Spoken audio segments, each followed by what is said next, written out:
Jake Morrison wiped the sweat from his forehead as he finished checking the mining equipment in Sector 7. The hot artificial sun of New Dakota Colony beat down on him through the clear dome overhead. He had been working since dawn, making sure all the drilling machines were ready for tomorrow's big extraction job. The pay was good, but the work was hard, and Jake often wondered if he would spend his whole life digging holes in asteroids. His communication device buzzed with an incoming message. Jake expected it to be his supervisor asking about the equipment status, but the caller ID showed something that made his heart skip a beat. It was Captain Rodriguez from the Colonial Safety Office. They only called when something bad had happened. "Jake Morrison speaking," he answered, trying to keep his voice steady. "Mr. Morrison, I need you to come to the main office immediately. There has been an accident involving your work partner, Zeth Kalar." Jake's blood went cold. Zeth Kalar was more than just a work partner. The 7-foot-tall crystalline alien had been Jake's closest friend for 5 years.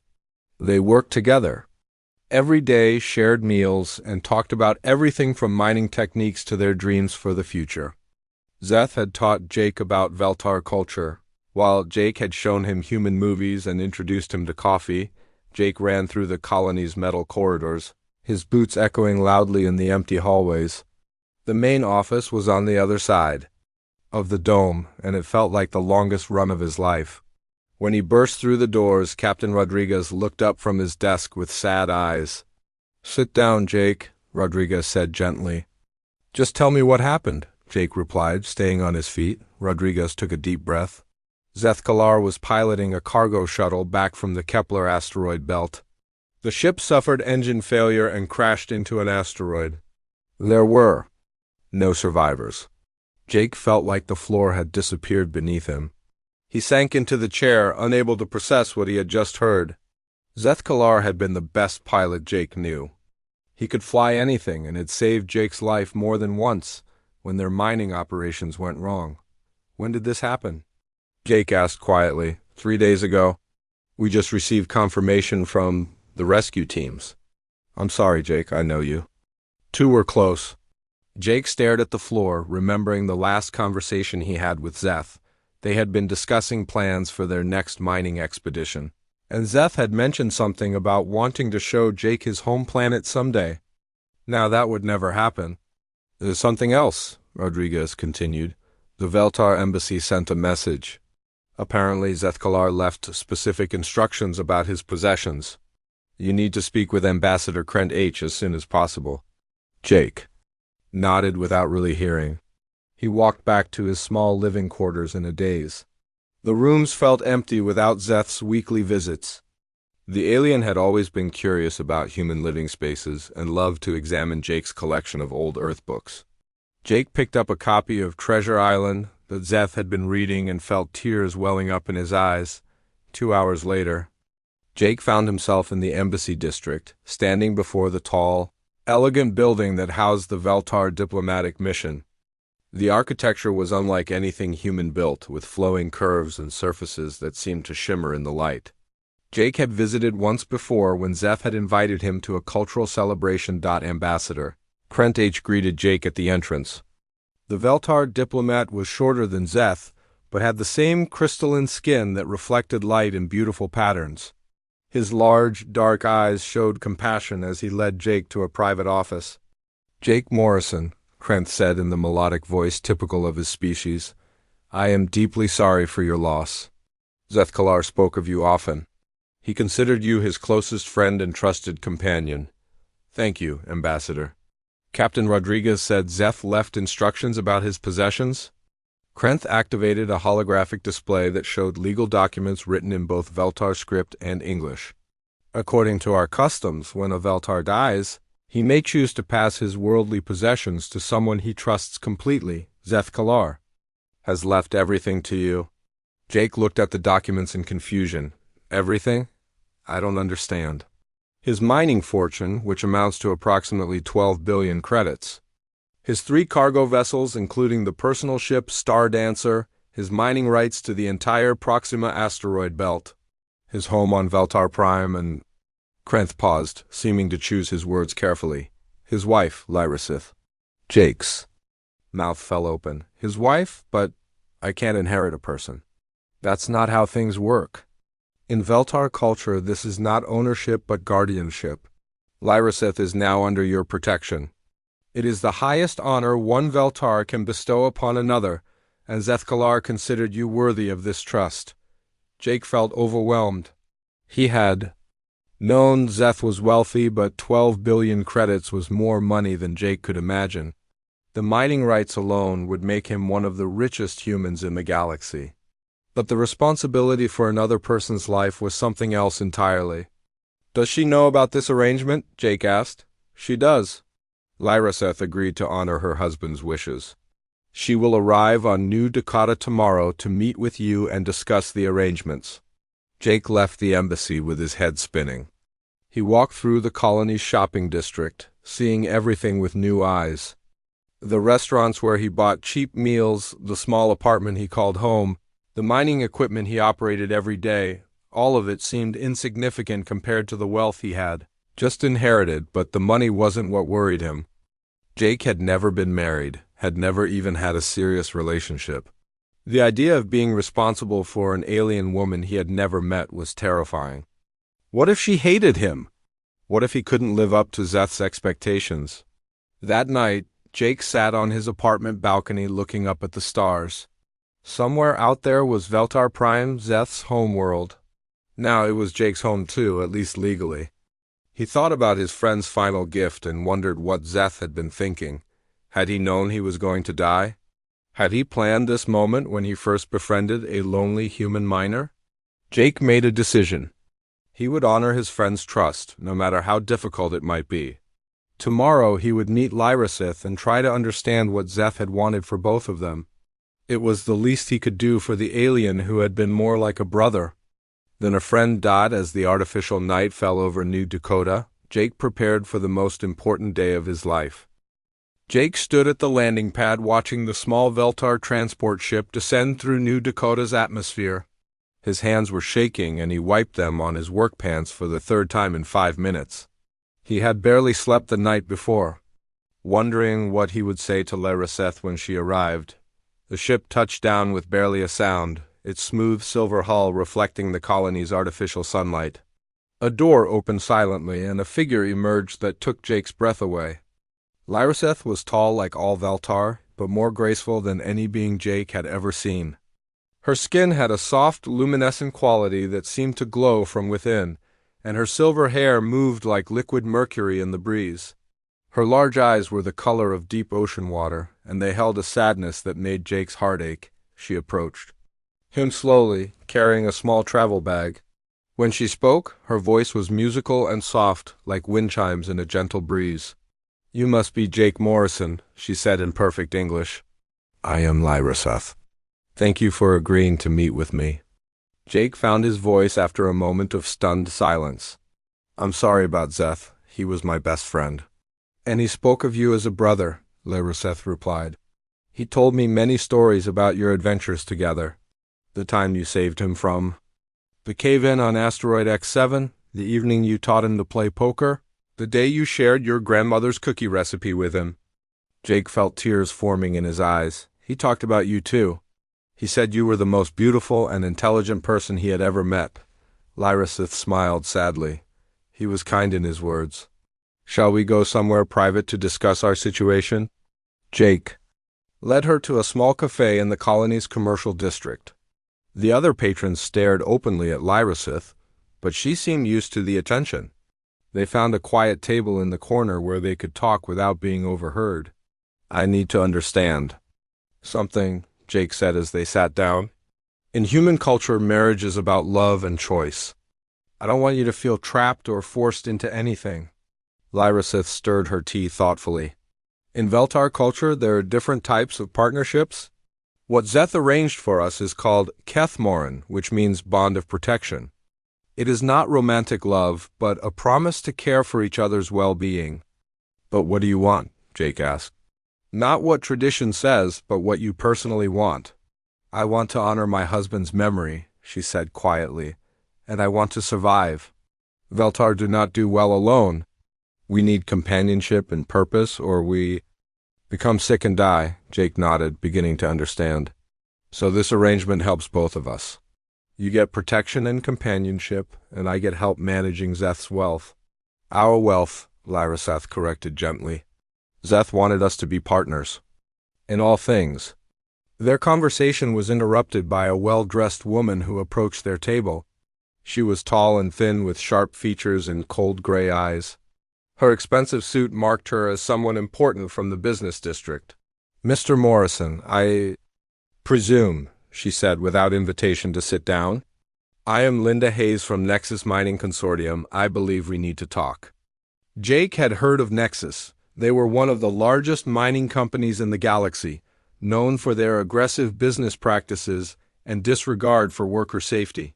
He had never liked them. I'm having a private conversation, Jake said firmly.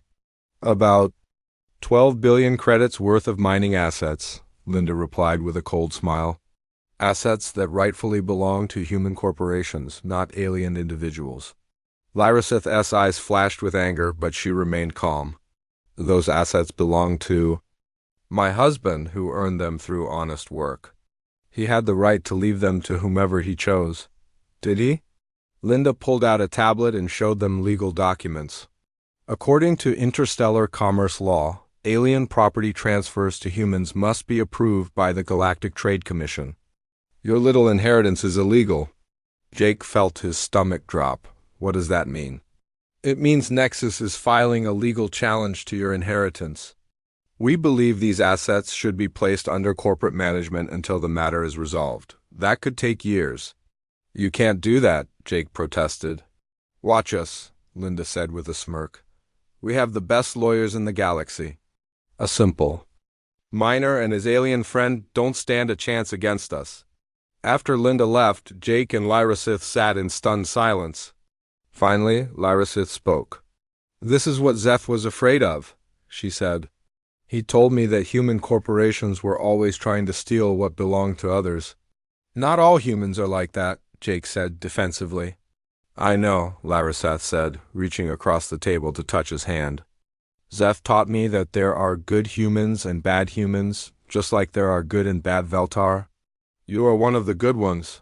Jake felt a warmth spread through him at her touch. We need to fight this. Zeth worked hard for everything he earned. He deserves to have his wishes respected. How do we fight a corporation with unlimited money and lawyers? Jake thought about it for a moment. We need to understand both human law and Veltar law. We need to prove that Zeth's gift was legal and binding. And we need to show that we're capable of managing the assets responsibly. Over the next few days, Jake and Lyraseth worked together to understand their legal situation. They discovered that Nexus had been trying to take over Zeth's mining operations for years, but Zeth had always refused to sell. Now they saw his death as an opportunity to grab his wealth, Lyraseth taught Jake about Veltar business practices and showed him how her people approached mining with respect for the environment and worker safety. Jake was amazed by their advanced technology and sustainable methods. Your people are incredible, he told her one evening as they reviewed mining reports. Why don't more humans know about Veltar techniques? Because corporations like Nexus don't want change, Lyraseth replied. They make money from wasteful and dangerous practices. Our methods are better for everyone except their profit margins. Jake began to understand why Zeth had chosen him. His friend had seen something in Jake that even Jake hadn't recognized, the potential to be a bridge between human and Veltar cultures, to show that cooperation was better than competition. As they prepared for the legal battle ahead, Jake felt a growing respect and affection for Lyraseth. She was intelligent, brave, and dedicated to honoring her husband's memory. More importantly, she believed in Jake's ability to rise to the challenge. Zeth chose well, she told him one night as they looked over the colony's lights. He saw the strength in your heart before you did. Jake hoped she was right because tomorrow the real fight would begin. Jake sat in the small legal office staring at the mountain of paperwork before him. The lawyer, a nervous man named Peter Collins, kept shaking his head as he read through the documents that Nexus had filed against them. I have to be honest with you, Mr. Morrison, Peter said, adjusting his glasses. Nexus has a strong case. The law about alien property transfers is complicated, and they have the best legal team money can buy. Lyrasith leaned forward in her chair. What if we proved that the transfer was made according to Veltar law, which is recognized by the Galactic Trade Commission? That might help, Peter admitted. But you would need documentation that shows the transfer was legitimate under both legal systems. Do you have that? Jake felt his heart sink. Zeth never mentioned any special paperwork. He just told the embassy what he wanted. Then we're in trouble, Peter said grimly. Nexus is arguing that, without proper documentation, the transfer is invalid. They want all of Zeth's assets frozen until the courts decide. After leaving the lawyer's office, Jake and Lyrasith walked through the colony's main street in silence. Jake felt defeated before the fight had even begun. How could a simple miner compete against a corporation with unlimited resources? There has to be another way, Lyrasith said suddenly. Zeth was too smart to leave us defenseless. What do you mean? He knew this day would come.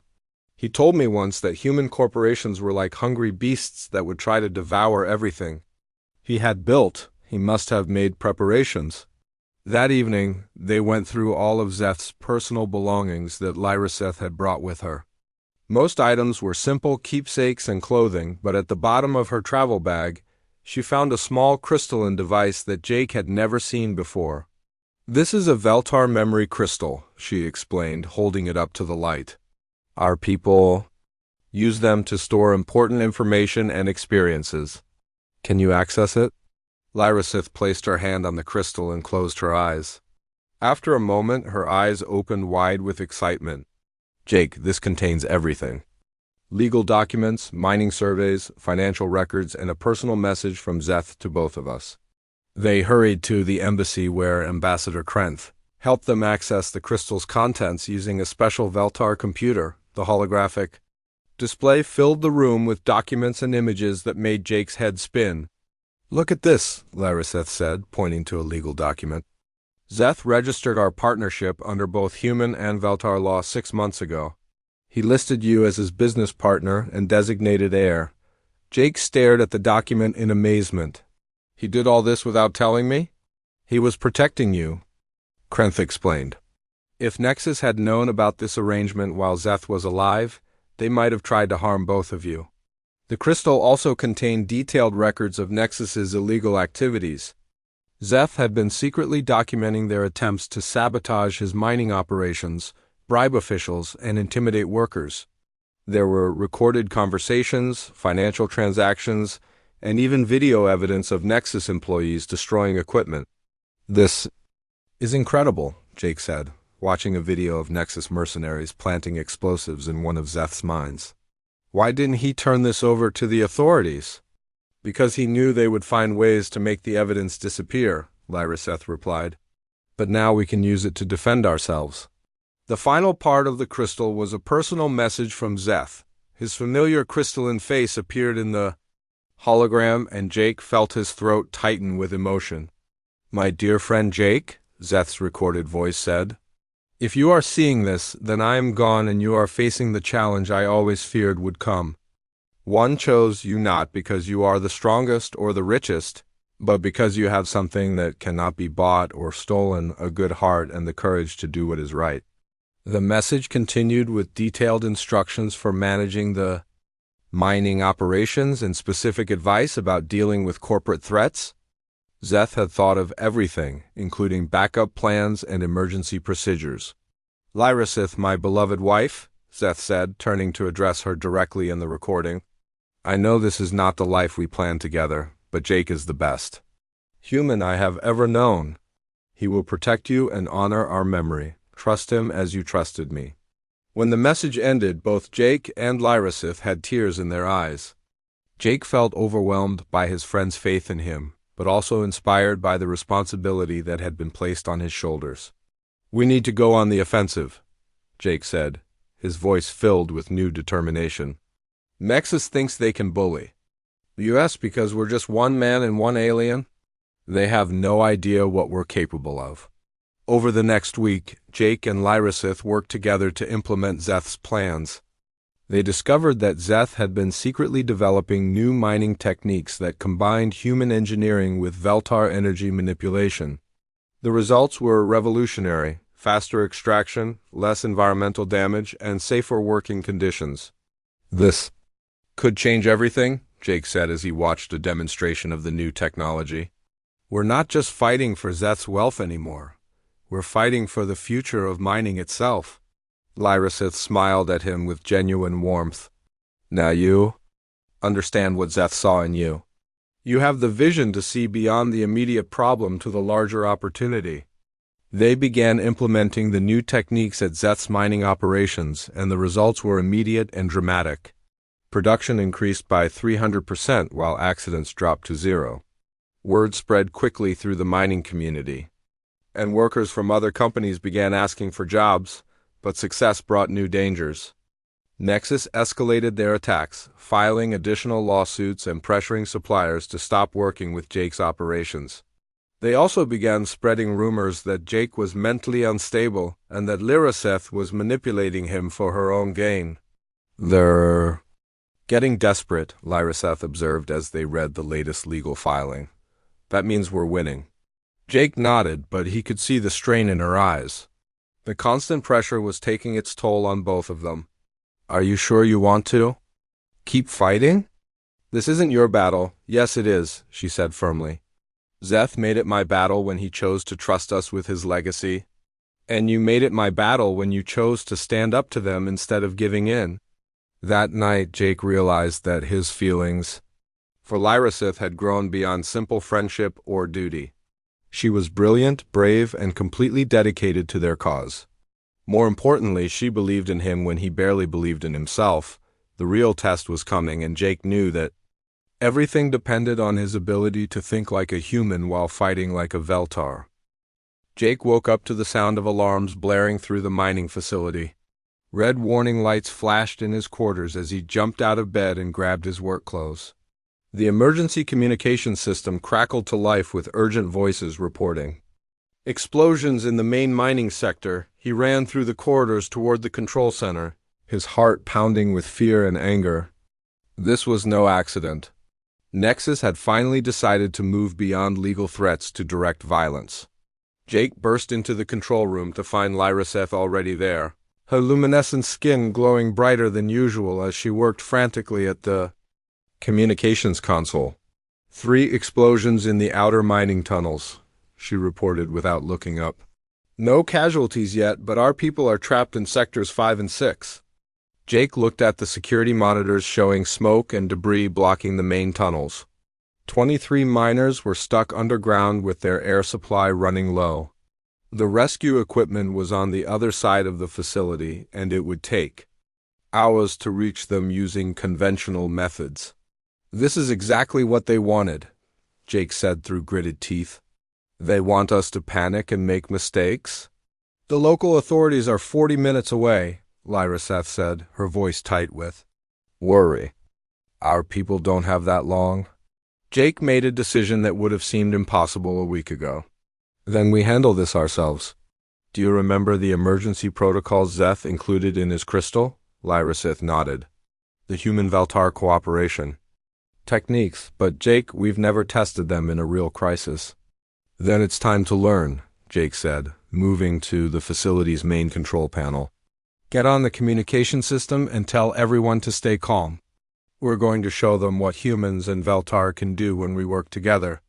Jake activated the facility's emergency response system, something Zeth had designed but never implemented.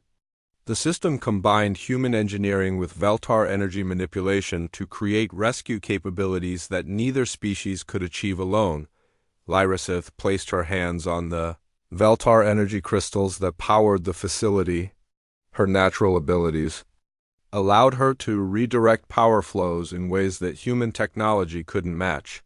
Meanwhile, Jake coordinated the rescue effort using his knowledge of the tunnel systems and his experience with emergency procedures. "I'm creating energy pathways through the collapsed tunnels," Lyrasith reported, her skin glowing brighter as she channeled more power. "But I need someone to guide the energy precisely where it needs to go." Jake connected his human engineering equipment to the Veltar energy system. It was something that had never been done before, but Zeth's notes had suggested it was possible. As the two systems merged, Jake felt a strange sensation, as if he could sense the energy flowing through the facility. "It's working," he breathed in amazement. "I can feel the energy pathways you're creating." Together, they began clearing the blocked tunnels using controlled energy bursts that vaporized debris without damaging the tunnel walls. It was delicate work that required perfect coordination between human precision and Veltar-powered. Other workers in the facility watched in awe as Jake and Lyrasith worked together like a single organism. The trapped miners reported that the blockages were disappearing and fresh air was flowing into their chambers, but their success was interrupted by new alarms. Security cameras showed armed mercenaries approaching the facility in military vehicles. They wore no identification marks, but Jake knew they had to be working for Nexus. "They're not here to negotiate," Jake said, watching the heavily armed figures surround the facility. "They want to finish what the explosion started." "How many?" Lyrasith asked, still maintaining the energy flow to the rescue operation. 12 that I can see, maybe more." Jake activated the facility's defensive systems.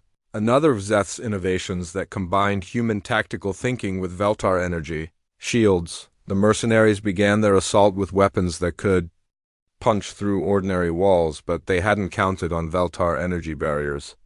Their shots bounced harmlessly off the glowing shields that surrounded the facility. Jake coordinated the defense, while Lyrasith maintained both the rescue operation and the energy shields. It was an impossible task for any one person, but together, they managed to keep both systems running. "The trapped miners are almost free," Lyrasith reported, sweat beading on her luminescent skin from the effort. "But I can't maintain the shields much longer." Jake looked at the security monitors and saw the mercenaries setting up heavier weapons. "We need to end this quickly." He activated another of Zeth's systems, one that had been designed for mining but could be adapted for defense. The facilities energy cannons, normally used to break apart asteroids, emerged from hidden compartments and targeted the mercenaries' vehicles. "Warning shots only," Jake announced over the facility's external speakers. "Leave now and no one gets hurt." The mercenaries responded by firing at the facility with rocket launchers. The explosions shook the entire structure, but the energy shields held firm. Jake realized they weren't planning to take prisoners. "They're trying to destroy the facility with everyone inside," he said grimly. "We have to stop them." Jake made the hardest decision of his life. He targeted the mercenaries' weapons with the energy cannons, destroying their equipment but being careful not to harm the people themselves. The precision required was incredible, but his growing connection to the Veltar energy system made it possible. Within minutes, the mercenaries were retreating, their vehicles destroyed and their weapons useless. They had underestimated what humans and Veltar could accomplish when they worked together. As the last mercenary vehicle disappeared over the horizon, Jake and Lyrasith completed the rescue operation. All 23 trapped miners emerged safely from the tunnels, cheering and embracing their rescuers. "You did it," Lyrasith said, finally releasing her hold on the energy crystals. "You saved everyone." "We did it," Jake corrected, putting his arm around her shoulders. "I couldn't have done any of this without you." The facility's other workers gathered around them, humans and aliens alike, all looking at Jake and Lyrasith with new respect. They had witnessed something extraordinary, not just a successful rescue, but a demonstration of what was possible when different species combined their strengths. Captain Rodriguez arrived with security forces 30 minutes later, just in time to survey the damage and take statements from witnesses. The evidence was overwhelming. Nexus had escalated from legal challenges to attempted murder. "This changes everything," Rodriguez told Jake as they walked through the facility. "No court in the galaxy will side with them after this." That night, as Jake and Lyrasith worked together to repair the damaged tunnels, she turned to him with a smile that took his breath away. "Zeth would be proud," she said softly. "You've become everything he believed you could be." Jake looked around at the facility they had saved, at the workers who trusted them, at the woman who had become his partner in every sense of the word. I think I'm finally starting to understand what he saw in me. The battle with Nexus was far from over, but Jake no longer feared the outcome. He had discovered something more valuable than all of Zeth's wealth: the power of cooperation, trust, and love that could overcome any obstacle. The courtroom on Central Station was packed with reporters, miners, and representatives from dozens of different species. Jake sat at the defendant's table wearing his best suit, while Lyraseth sat beside him in elegant Veltar formal robes that shimmered like starlight. Across the aisle, Linda Hayes and her team of expensive lawyers looked confident, but Jake noticed they avoided making eye contact with him. Judge Martinez, a stern woman with gray hair and sharp eyes, called the court to order. We are here to determine the legality of the property transfer from the deceased Veltar citizen Zeth Galar to the human Jake Morrison. The prosecution will present their case first. Linda Hayes stood up and activated a holographic display showing financial records and legal documents. Your Honor, this transfer violates multiple interstellar commerce laws. Mr. Morrison is an unqualified individual who cannot properly manage assets worth 12 billion credits. Furthermore, the transfer was made without proper oversight from the Galactic Trade Commission. She continued for an hour, arguing that alien property should be managed by established corporations rather than individuals.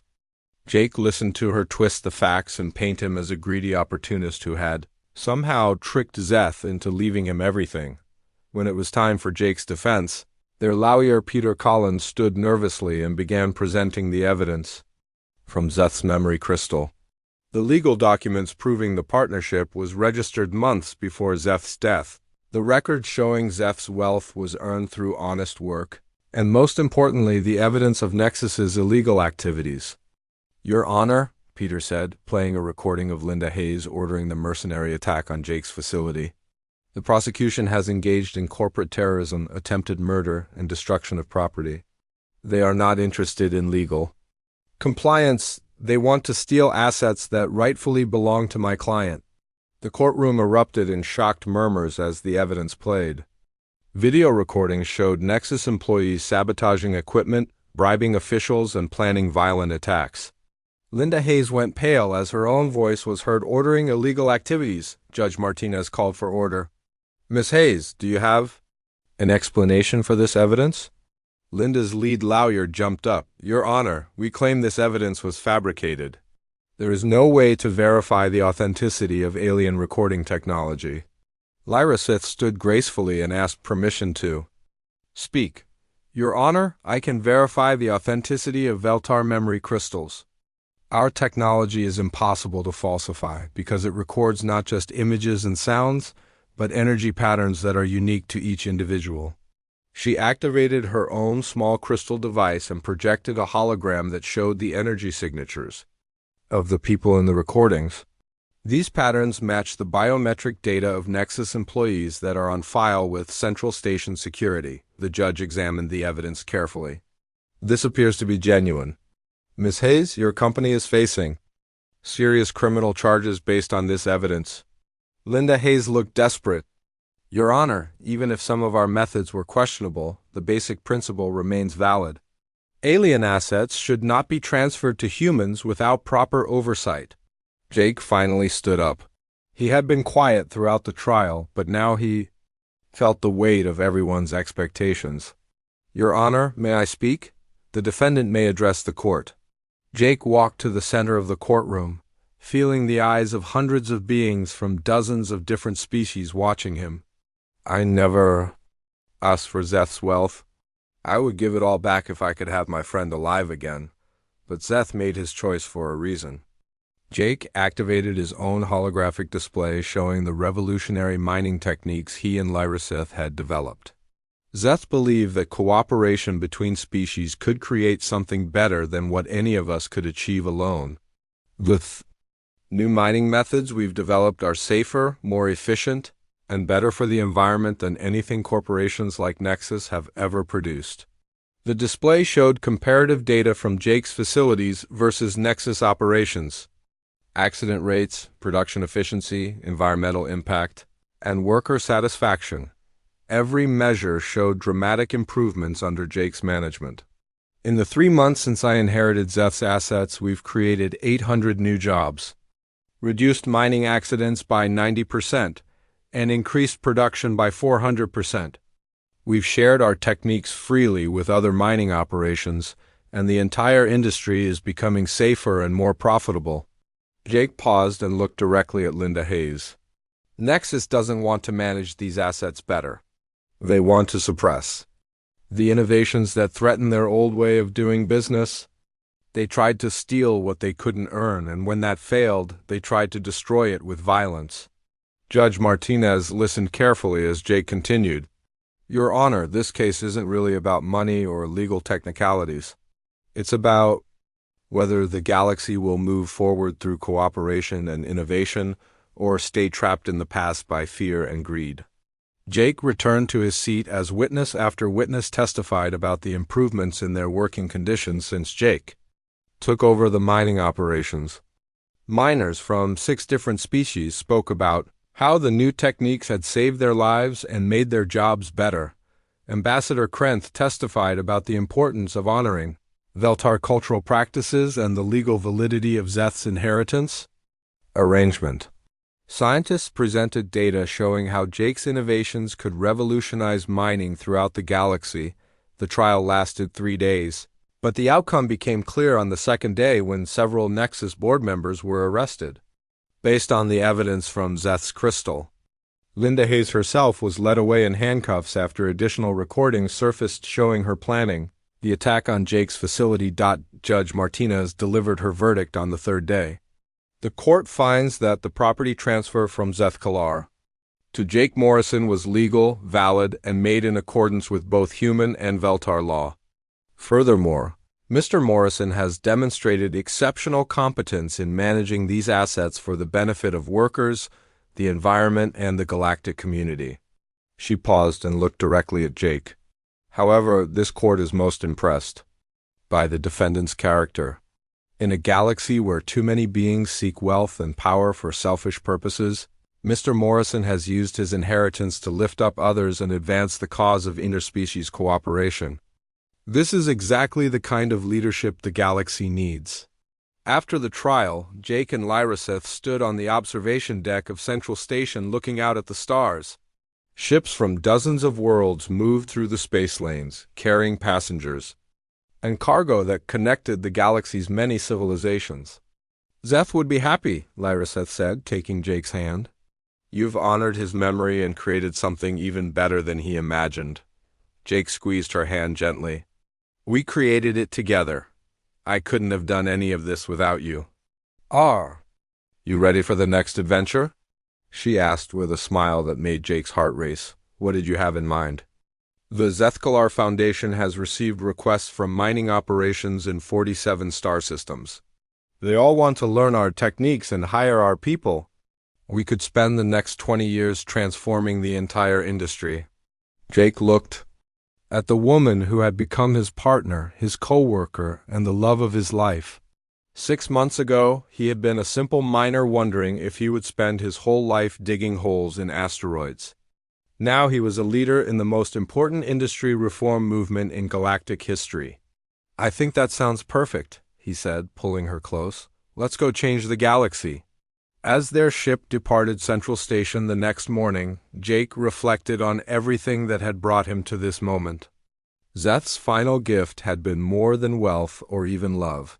It had been the opportunity to become someone who could make a difference in the lives of billions of beings across the galaxy. The future stretched out before them like an uncharted star map, full of possibilities and adventures that Jake could never have imagined when he was just a lonely miner on New Dakota Colony.